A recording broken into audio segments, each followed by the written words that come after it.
ان کے جانے کے بعد وہ کچھ دیر کے لیے گھر آئی تھی۔ گھر پہ وحشت اور ویرانی چھائی تھی، جیسے سب کچھ تھم گیا ہو۔ وہ ابھی عبایا اتار ہی رہی تھی کہ فون بجنے لگا، پرائیویٹ نمبر کالنگ۔ اس روز کے بعد میجر احمد نے آج کال کی تھی مگر اس نے کال کاٹ دی۔ وہ بار بار فون کرنے لگا مگر حیا نے فون بند کر دیا۔ وہ اس آدمی سے کوئی رابطہ نہیں رکھنا چاہتی تھی، ضرورت ہی نہیں تھی۔ ابا ابھی ہسپتال میں ہیں، آج سبین پھپھو اور فاطمہ ان کے پاس تھیں، سو وہ اور جہان گھر پر تھے۔ وہ شام کا وقت تھا مگر روشنی باقی تھی۔ حیا چھت پر منڈیر کے ساتھ لگے جھولے پہ بیٹھی ابا کے کملوں کو دیکھ رہی تھی۔ آج ان پہ سائے نہیں گر رہے تھے مگر وہ پھر بھی مرجھائے ہوئے لگ رہے تھے۔ ان کا اس گھر میں خیال رکھنے والا جو تھا وہ اب خیال رکھنے کی پوزیشن میں نہیں رہا تھا۔ اس نے بہت سے آنسو اپنے اندر اتارے۔ ابا کے پودے اکیلے ہو گئے تھے۔ کیسی ہو؟ جہان ہولے سے اس کے ساتھ آ کر بیٹھا۔ تمہارے سامنے ہوں۔ تم نے کھانا کھا لیا؟ ہاں نور بانو میرا کھانا لے آئی تھی۔ اور تم نے؟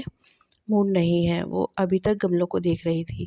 وہ اسے سرنزش کرنے لگا مگر رک گیا۔ منڈیر کے سوراخ سے اسے جیسے کچھ نظر آیا تھا۔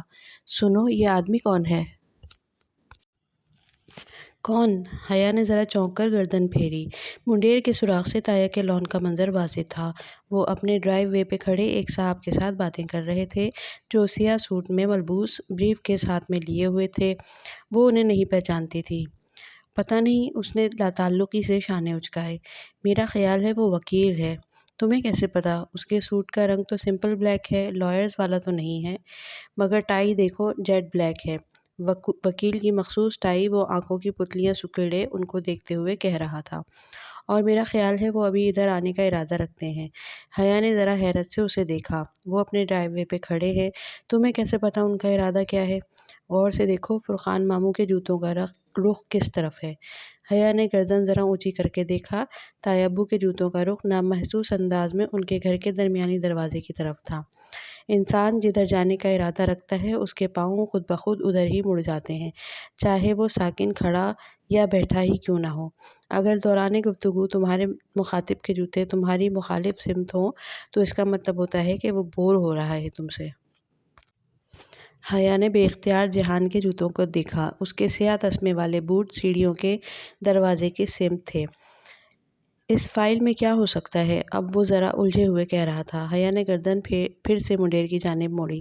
نیچے وکیل صاحب اپنے بریف کیس سے ایک فائل نکال کر تایا ابو کو دکھا رہے تھے۔ سلیمان ماموں کمپنی کے ایم ڈی ہیں نا؟ ہاں، اور باقی شیئر ہولڈر ہیں۔ اس کا مطلب ہے کہ ماموں کی بیماری کے باعث کچھ کام رک گئے ہوں گے، سو باقی شیئر ہولڈرز ان سے کچھ دستخط کروانا چاہ رہے ہوں گے۔ ماموں کا پاور آف اٹارنی کس کے پاس ہے؟ میرے پاس، وہ بے اختیار بولی۔ جہان ذرا سا چونکا۔ اصل میں بہت پہلے ابا نے مجھے اپنا اٹارنی ان فیکٹ بنایا تھا، اور وہ صرف اس صورت میں جب وہ خدا نخواستہ کام کرنے کے اہل نہ رہیں، یعنی کہ میں اس وقت اصغر اینڈ سنز کی ایم ڈی سے مخاطب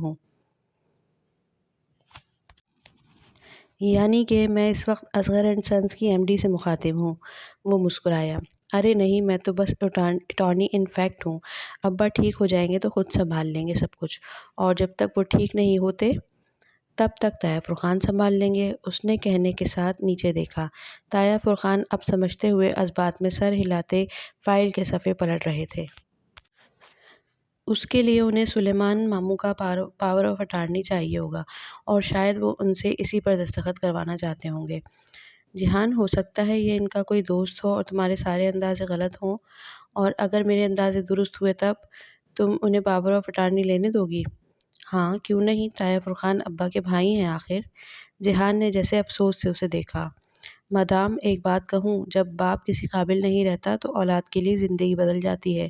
یہ جو آج تمہارے ساتھ ہے نا، ایک دفعہ کاروبار ہاتھ سے گیا تو تمہیں کنارے لگا دیں گے۔ ہر کسی پہ شک مت کیا کرو جہان۔ وہ بیزار ہوئی۔ یہ فرقان ماموں وہی ہیں نا جن کی ہم بات کر رہے ہیں؟ آنکھیں کھولو اپنی، تم انہیں اپنے باپ کی کرسی نہیں دے سکتی حیا، اور دیکھو وہ ادھر ہی آ رہے ہیں۔ وہ بے اختیار چونکی۔ وہ دونوں حضرات واقعی تیز قدموں سے درمیانی دیوار کے منقش لکڑی کے دروازے کی جانب بڑھ رہے تھے۔ وہ ذرا سیدھی ہوئی۔ جہان کے لبوں پر ہلکی فاتحانہ مسکراہٹ تھی۔ مگر جہان، ابا کی غیر موجودگی میں ان کے علاوہ کون سنبھال سکتا ہے کاروبار؟ مجھے تو بزنس ایڈمنسٹریشن کا کچھ بھی نہیں پتا۔ وہ مضطرب سی کھڑی ہو گئی۔